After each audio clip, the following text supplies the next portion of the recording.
ओम नमो भगवते वासुदेवाय। श्रद्धालु भक्तों, श्रीमद् भागवत महापुराण के नवम स्कंद के 7वां अध्याय के अंतर्गत राजा त्रिशंकु और हरिश्चंद्र की कथा, इसका प्रस्तुतिकरण करूंगा। इसके पूर्व जहां तक आप कथा श्रवण कर चुके हैं, उसके आगे का प्रस्तुतिकरण करता हूं। श्री सुखदेव जी कहते हैं, परीक्षित, इस प्रकार राजा हरिश्चंद्र पुत्र के प्रेम से हीला हवाला करके समय टालते रहे। इसका कारण यह था कि पुत्र शेने की फांसी ने उनके हृदय को जकड़ लिया था। वे जो समय बताते, वरुण देवता उसी की बात देखते। जब रोहित को इस बात का पता चला कि पिताजी तो मेरा बलिदान करना चाहते हैं, तब वे अपने प्राण को बचाने के लिए हाथ में धनुष लेकर वन में चला गया। कुछ दिन के बाद उसे मालूम हुआ कि वरुण देवता ने रुष्ट होकर मेरे पिताजी पर आक्रमण किया है, जिसके कारण वे महोदर रोग से पीड़ित हो रहे हैं। तब रोहित अपने नगर की ओर चल पड़ा, परंतु इंद्र ने आकर उसे रोक दिया। इंद्र ने कहा, बेटा रोहित, यज्ञ पशु बनकर मरने की अपेक्षा तो पवित्र तीर्थ और क्षेत्रों का सेवन करते हुए पृथ्वी में विचरना ही अच्छा है। इंद्र की बात मानकर रोहित 1 वर्ष तक और वन में ही रहा।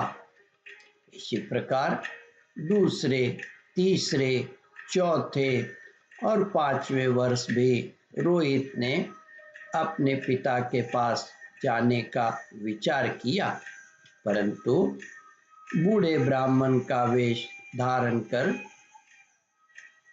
हर बार इंद्र आते और उसे रोक देते। इस प्रकार 6 वर्ष तक रोहित वन में ही रहा।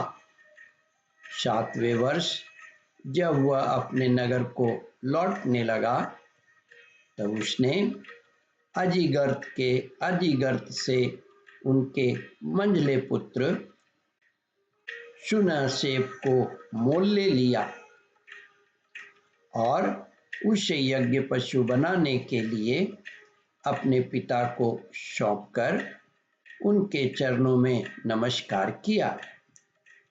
तब परम यशस्वी एवं श्रेष्ठ चरित्र वाले राजा हरिश्चंद्र ने महोदर रोग से छूटकर पुरुषमेघ यज्ञ द्वारा वरुण आदि देवताओं का यजन किया।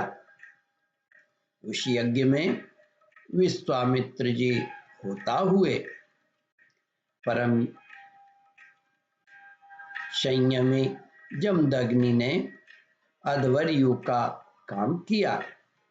वशिष्ठ जी ब्रह्मा बने और अगस्त्य मुनि सामगान करने वाले उद्गाता बने। उस समय इंद्र ने प्रसन्न होकर हरिश्चंद्र को एक सोने का रथ दिया था।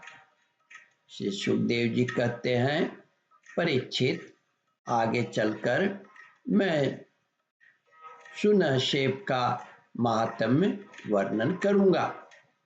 हरिश्चंद्र को अपनी पत्नी के साथ सत्य में दृढ़तापूर्वक स्थित देखकर विश्वामित्र जी बहुत प्रसन्न हुए। उन्होंने उस यज्ञ का उपदेश किया जिसका कभी नाश नहीं होता। उसके अनुसार राजा हरिश्चंद्र ने अपने मन को पृथ्वी में पृथ्वी को जल में, जल को तेज में, तेज को वायु में और वायु को आकाश में स्थिर करके अहंकार में लीन कर दिया।